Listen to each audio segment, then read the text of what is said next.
Welcome back to the show. Well, guess who's back? Guess no more, it's Pauline Hanson. She wants a seat in the Senate and to give our politicians a run for their money.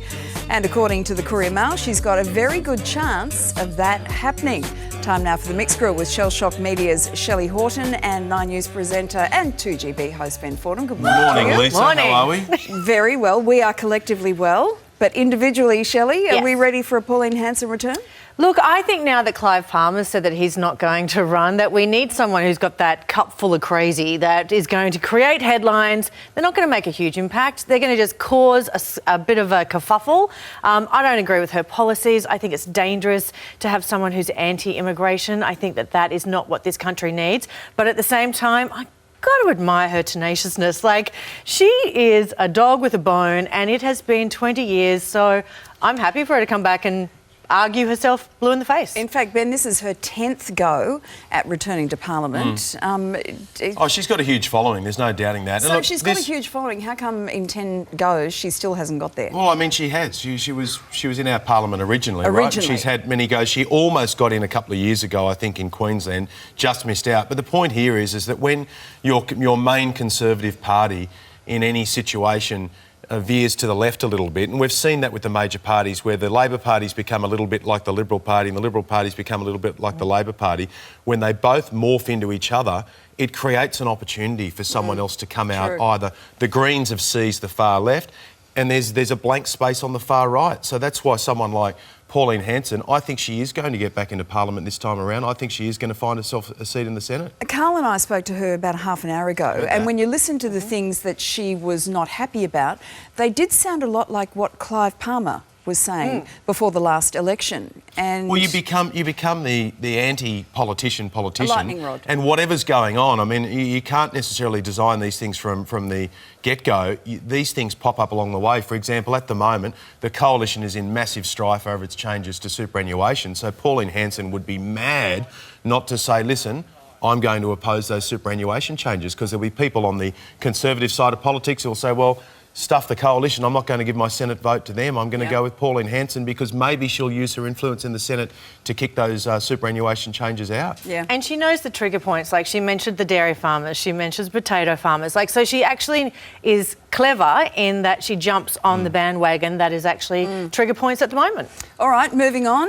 How ugly, with a double G, is this? A US company is trying to stop an Aussie Ugg boot manufacturer from calling their boots Ugg boots.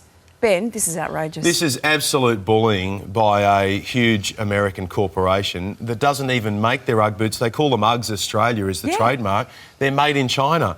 And this has happened so many times where we've had small distributors and manufacturers kicked out because of bullies like this company from the United States.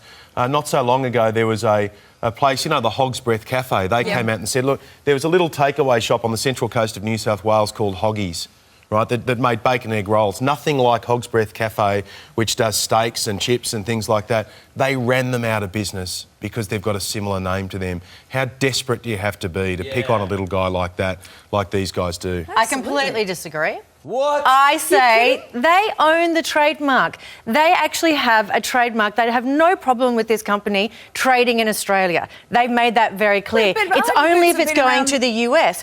Yes, and they've owned the trademark for nearly 20 years. Are we supporting Australian business or American business? I can tell you that Deckers, which owns Ugg Australia, employs more than 40 Australians. I can tell you that now. Well, that's only so they can get some credibility. Hang on a minute. That's just opportunistic. There are Australian businesses who've missed out on multi-million-dollar export deals, which would lead to a lot more than 40 jobs here in Australia. It's like saying Kleenex and tissues. It is a generic name. Someone owns the brand name. But the Ugg boot has existed in Australia since I was a kid, so that's like 115 years. We have Emu, we have Ugg and Rug, we have other companies that are making what is the same term. Just call it sheepskin boots. Call it Ugg boots. Call it giving up on society boots.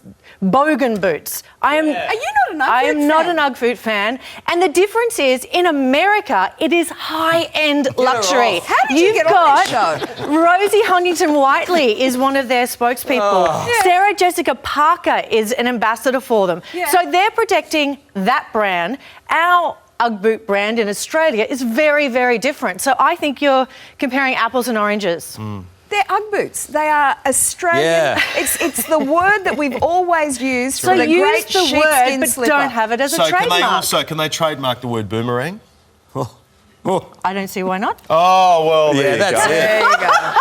Lovely to catch up with you End of all. See you story. later. It's been great Good on having you, you on the Lisa. show, Shelley. Thanks very Yeah, much. it's See ya. been fun. Do you want to Have a good one. take her with you, would you? No, Please no. get her out of here. You're right, Fordo. Coming up, You're 100% right. we got was here really we good. go. The boys are going to go and have a powwow. Strong editorial. I love those boots. Very strong, man. I like to wear these with my Camilla caftans. Boys are going to go and have a beer. Coming up, we've got everything you need to know about